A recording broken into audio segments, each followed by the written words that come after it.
Welcome to this explainer. Today, we're diving into something we all do, but frankly, most of us mess up.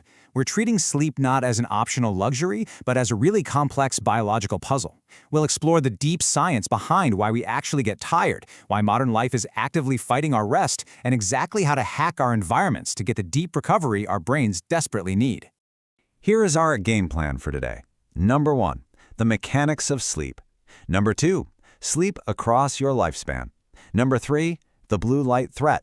And number 4, building your sleep sanctuary. Let's get right into it. To really grasp why this is so critical, just look at the sheer scale of the problem. According to the CDC, roughly 1 in 3 American adults report not getting enough rest or sleep every single day. 1 in 3. That is a massive portion of the population literally tossing and turning. So we gotta ask, what exactly is going haywire under the hood when we try to power down? Section 1. The mechanics of sleep. To solve our sleep crisis, we first need to define the 2 biological pillars that actually run the show and dictate when we fall asleep and when we wake up. Pillar number 1 is your circadian rhythm. Think of this as the master clock running inside you. It essentially syncs up almost all of your 24-hour physiological processes to the external light-dark cycle of the Earth. When the sun goes down and it gets dark, this incredible system signals the release of melatonin, letting your brain know, hey, it's time to rest. Then we have the second pillar, your sleep drive.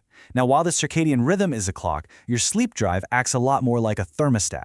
From the exact moment you wake up, a chemical called adenosine starts building up in your brain. The longer you stay awake, the higher that adenosine pressure gets, until it eventually just forces you to sleep.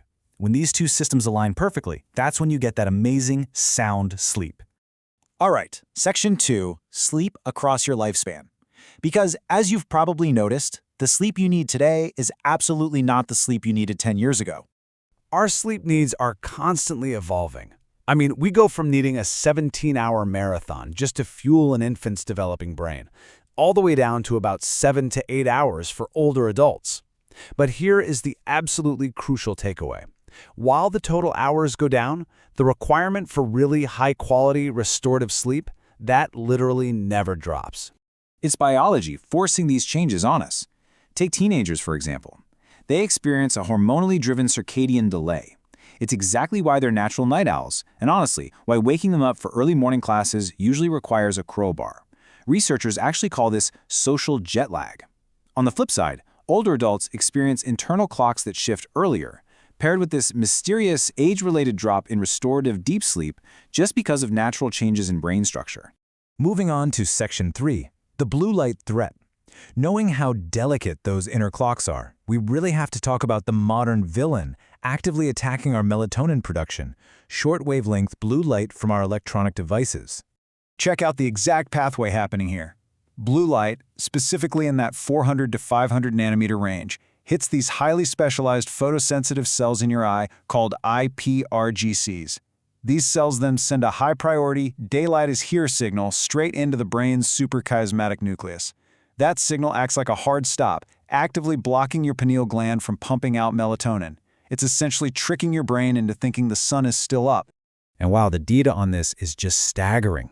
Just 2 hours of evening screen time causes a massive 55% drop in melatonin.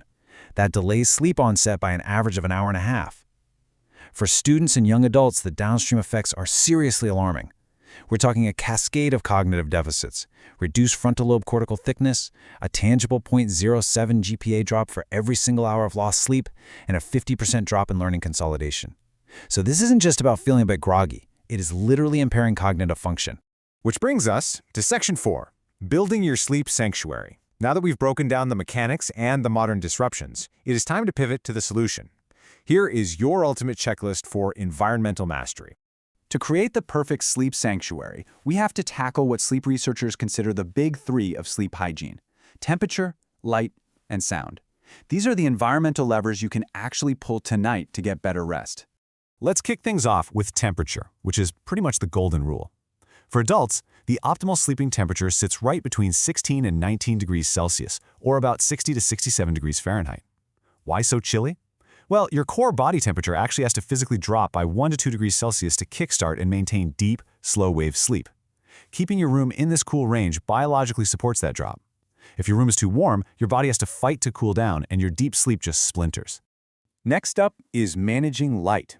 Now, you might think a little nightlight is completely harmless, but the research says no way. Sleeping in a room with just 100 lux of light, that's roughly the brightness of a bedside lamp, a glowing alarm clock, or just streetlights bleeding through normal blinds, measurably increases your heart rate and actually impairs your insulin sensitivity the very next morning. When you compare that to the near-complete darkness of blackout curtains, it becomes super clear that even dim light is a real biological stressor. Now this next one is surprising. Dead silence actually isn't optimal. In a perfectly silent room, any sudden noise, like a car zooming by or just the house creaking, acts like a jump scare for your auditory system, yanking you right out of deep sleep. Instead, you want to use a fan or a white noise machine sitting at about 40 to 55 decibels. What this does is raise the ambient sound floor, which effectively masks those intermittent disruptions and keeps your sleep beautifully continuous. You can supercharge the big three with these highly accessible life hacks. Ditch the phone at least 60 minutes before bed so your melatonin can naturally rise. Dial in your bedroom's humidity to somewhere between 40 and 60% so you aren't waking up with a scratchy throat. Swap out your bedding for seasonal duvets, stick to a steady schedule, and definitely avoid heavy late-night meals or caffeine. Actually do these things and you will immediately cut down the time it takes you to fall asleep.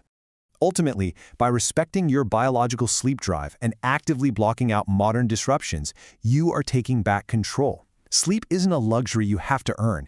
It is literally the fundamental pillar of your long-term health, memory, and cognition. The only question left is, which change are you going to make to your sanctuary tonight?